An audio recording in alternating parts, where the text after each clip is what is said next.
Boa noite, muitíssimo boa noite, amigas e amigos que estão conosco, mais uma vez aqui no nosso Comunidade na TV, aqui pela TV Caravelas. Obrigado a você que nos assiste pela TV a cabo, canal 11, TV a cabo NET. Muito obrigado a você também que está conosco pelo www.tvcaravelas.com.br.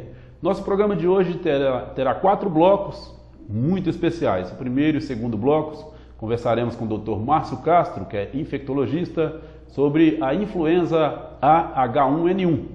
E no terceiro e quarto blocos conversaremos também com o Dr. Cláudio Letro, que é cientista social, que abordará o tema A Cidade que Queremos.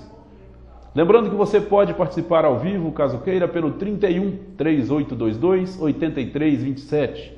Você pode participar também pelo WhatsApp 988 12 2519. Mande sua mensagem pelo 988 12 2519, tvcaravelas@hotmail.com ou 31 3822 8327. Doutor Márcio Castro, queira apresentar-se ao nosso público, cumprimentar nosso público, dizer quem o senhor é, de que cidade o senhor vem. Boa noite, agradeço aqui o convite. Eu já sou ipatinguense, há 16 anos moro aqui, né? Trabalhando aqui nas cidades, na região, né? E há 16 anos atuando no Vale do Aço. Perfeitamente. Antes das primeiras perguntas, doutor, nós queremos agradecer as cidades que estão conosco, além da nossa querida Ipatinga. Nós já temos participações aí de Belo Horizonte, a nossa capital, sempre presente aqui conosco. Nossa saudação aos nossos irmãos belo-horizontinos. Também Roma, na Itália. Pessoal de Londrina, no Paraná, está conosco. Alô, São Paulo, nosso muito obrigado pela sua participação aqui conosco. E também a cidade de Cagayan de Oro, nas Filipinas, que estão conosco também ao vivo aqui na TV Caravelas. Nossa saudação. Doutor, nós vamos conversar um pouco hoje então sobre a influenza H1N1. E já vamos fazer 3 perguntas numa. O que seria essa influenza H1N1? Se ela é contagiosa e em quanto tempo as pessoas podem contagiar outras pessoas com essa doença? Sim, Aurélio, a gente tem vários vírus que podem causar gripe ou a síndrome gripal, sendo mais comum os vírus da influenza. Tem influenza A, influenza B e influenza C. A influenza A, ela tem o maior, potencial de ter formas, de ter surtos, epidemias e pandemias, né? Esses vírus, eles têm uma capacidade de troca de gene entre eles, porque eles mudam muito, constantemente o vírus está mudando. O caso do H1N1 foi o vírus influenza A, que surgiu uma cepa chamada de pandêmica em 2009. O que acontece? Esse vírus não está circulando no mundo, então as pessoas não tinham anticorpo, resistência a ele. No momento que surge uma cepa, que a população não tem resistência a ele, tem um potencial muito grande de causar uma epidemia. No caso, uma pandemia que já acometeu todo o mundo. O H1N1 ele foi muito associado ao porco, porque o porco ele pode se infectar por vírus humanos, de aves e outros. A gente tem um vírus que comete mais humanos, outro comete mais aves, outro comete mais porco, mas o porco pode ser cometido por todos eles. E o H1N1 ele tem características genéticas de vírus do porco, da ave e humano. É essencialmente um vírus humano, mas que passou pelo porco e sofreu uma troca de genes entre tipos diferentes de vírus A. E aí ele surge em 2009 e como não havia resistência da população a ele causou uma epidemia que esparramou no mundo todo, né?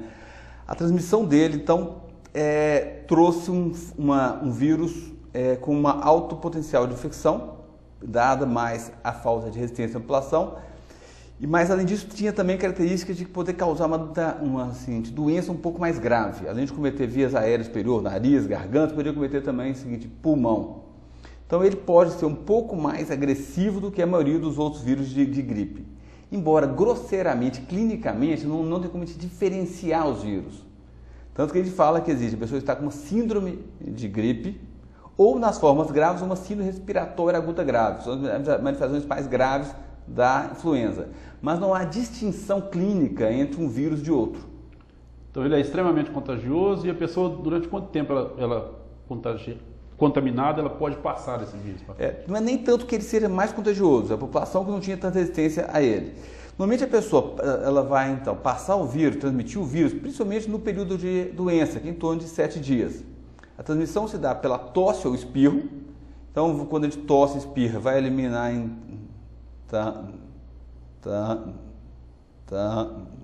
partículas, né, que vão atingir em torno de 1, 2 metros no entorno.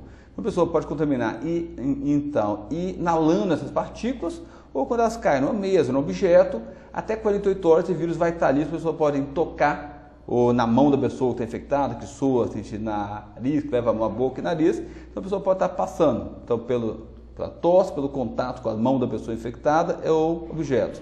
Ela transmite o vírus no decorrer do período de doença em torno de uma semana. Mas nos objetos onde a pessoa tossiu e espirrou, né, o vírus pode ficar vivo até uns 2 dias. Perfeito. O senhor já começou a falar de epidemia, de pandemia.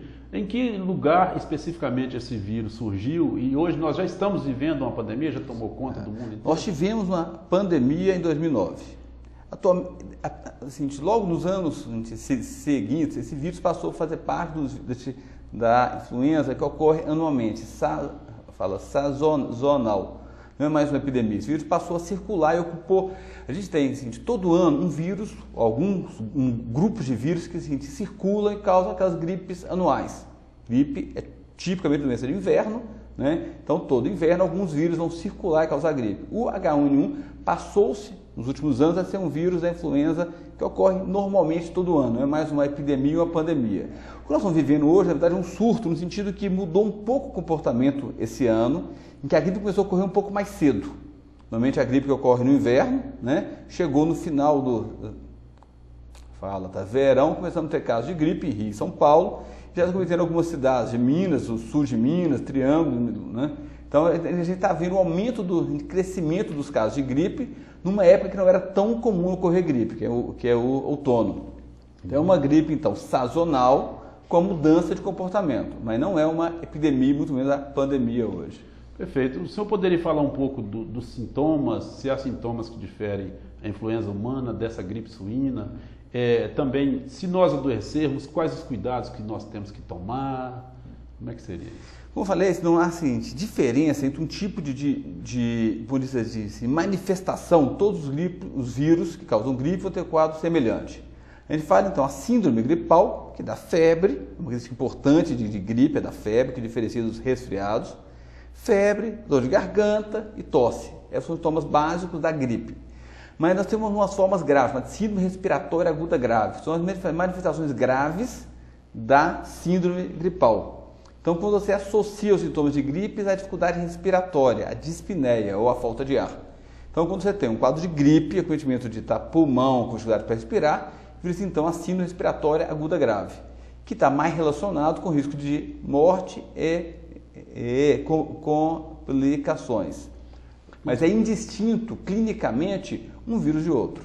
Tá, aí outra coisa, ele distingue também classe social para atingir? Não. Ou, por exemplo, os registros têm sido em todas as camadas sociais ou atinge mais a população pobre de periferia? Surgiu no continente africano, que geralmente surge, onde que surgiu e se isso escolhe? Esse vírus, na verdade, acontece. Normalmente, esse vírus começou a ser noticiado no México, né, mas cometeu rapidamente o hemisfério norte. Né, ao contrário de outras doenças virais, a gripe ela é democrática, ela atinge o mundo como um todo, né? E atinge de forma muito importante os países que têm inverno mais rigoroso, como no hemisfério norte. Né? Então a gente tem gripes bravas nos Estados Unidos, na Europa. Né? O que complica mais não tem a ver com status, social, mas às vezes com condições clínicas que favorecem maior gravidade.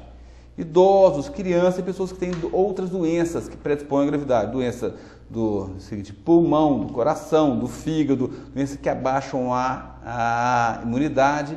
Então, pessoas que têm outras doenças crônicas, além dos idosos, crianças e grávidas, podem ter formas mais graves e um maior risco de morte. Perfeito. Agora, essa forma de transmissão, ela ocorre geralmente de que maneiras? Tem objetos específicos que a gente deve evitar?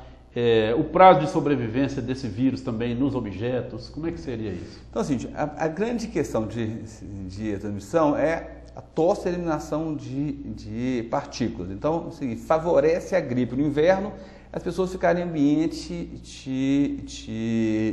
cheio de pessoas, aglomerado, ambiente fechado. Então, se a gente tossir em ambiente fechado, né, favorece que transmite de uma pessoa para outra.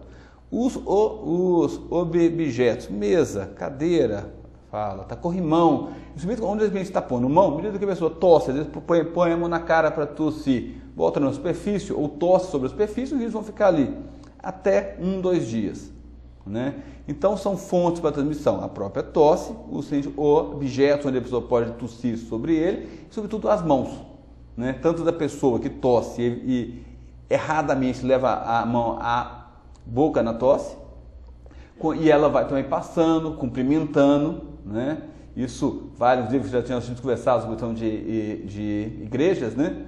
Sim. Que era na questão da igreja, o fato da pessoa... Por exemplo, no estado de São Paulo teve uma diocese que proibiu, não se tem abraço da paz, ninguém se cumprimenta, não pega na mão. É uma maneira de evitar? Igreja, por si só, já tem aglomeração de pessoas em ambiente fechado, circula pouco ar. Então, só o fato de ter aglomeração favorece a transmissão de vírus, de gripe. Perfeito. Se a pessoa tosse, leva a mão à boca e cumprimenta os outros, vai estar passando o vírus também. Isso se justifica em situações extremas, onde você tem de fato um surto ou epidemia. No dia a dia, o impacto disso é baixo. Mas, de toda forma, o fato de ter pessoas aglomeradas dentro da igreja, por si só, favorece a transmissão, sim. Já é um ambiente, então. É um ambiente que favorece. Então, só para reiterar bem para as pessoas, o que nós devemos evitar, para evitar mesmo de contaminar com esse H1N1? Uma coisa importante, quem tem sintoma de gripe, né, como eu falei, febre, tosse, deve evitar ir para ambientes coletivos. Isolar. Vão evitar porque vai estar passando vírus. Às vezes o pessoal assim, normalmente a pessoa com gripe, não, eu mesmo com gripe eu vou à escola, ao trabalho, você vai estar passando para os outros. Então, a primeira coisa é evitar expor os outros. Em caso de você sentir tossir, não levar a mão para proteger a boca ou o nariz da tosse. Tosse na manga, no braço, por exemplo, né, que você não vai estar encostando nos lugares. Evita tossir sobre mesa, alimentos, né, corrimão, etc. e tal. Né? E as pessoas não gripadas, né, sempre lavar bem as mãos antes de tocar boca e nariz. Então, se eu estou no ambiente público, que eu encostei em mesa, em cadeira, andei na rua, devo, então, antes de comer, antes de coçar os olhos, nariz, a boca, lavar bem as mãos. Perfeitamente. Nós falamos da Arquidiocese lá de São Paulo. Esse problema está só em São Paulo, Rio de Janeiro, porque a gente vê falar muito, eles vão morrer 10 em Piracicaba. Em Minas Gerais, nós estamos imunes a isso aí já? Como é que está isso? Chegando. Né? Como eu falei, a gripe esse ano chegou muito mais cedo que o esperado. No final do verão, nós já tínhamos casos de gripe com formas graves. Eu comecei no Rio e São Paulo. E aí, a partir daí, nesse último mês, tem tido casos chegando no sul de Minas, Triângulo e na região de BH. Aqui nós já percebemos o aumento do casos de gripe. Já tínhamos casos, inclusive, com internação, mas que eu saiba até o momento tem um relato de morte, de pessoas internadas com gripe e com formas graves de gripe. Né? Os dados gerais nos mostram que a maioria das pessoas com gripe atualmente tem gripe por H1N1. Perfeitamente. Né? Mas é um vírus que está circulando, então talvez o que mudou foi chegar mais cedo. Mas a gente tem que ficar cuidadoso. Bom, nós estamos conversando aqui, já estamos caminhando para o final do primeiro bloco. Peço a vocês que durante o intervalo continuem conosco, porque nós retornaremos com o Dr. Márcio Castro, conversando sobre esse importante tema, a influenza H1N1, popularmente conhecida aí como gripe suína. Antes de finalizar esse bloco, vamos repassar aqui um convite a pedido da AMPA, Associação dos Moradores do Bairro Panorama, convida todos os moradores e moradoras do Bairro Panorama para a reunião ordinária da Associação de Moradores do Panorama, amanhã, terça-feira, 26 de abril, 19h30. O local é a Escola Municipal Jaime Moraes Quintão. Escola Municipal Jaime Moraes Quintão. Aproveitando o ensejo, convidamos também a todas as moradoras e moradores do bairro Nova Esperança, assim como de toda a cidade, amanhã às 15 horas, próximo do número 600, próximo da Escola Terezinha Nívia, será assinada a ordem de serviço para a construção da creche. É uma creche que pretende aí abrigar 400 crianças em tempo integral. Então amanhã, terça-feira, 15 horas, o lançamento dessa importante obra lá na Rua 1, próximo do número 600, próximo da Terezinha Nívia. E às 19h30 a AMPA convida então para a sua reunião ordinária, terça 26/4, 19h30, na Escola Jaime Moraes Quintão. Nós vamos para um breve intervalo, voltamos no segundo bloco do Comunidade na TV, com o Dr. Márcio Castro falando sobre a influenza H1N1. Continue conosco e até já.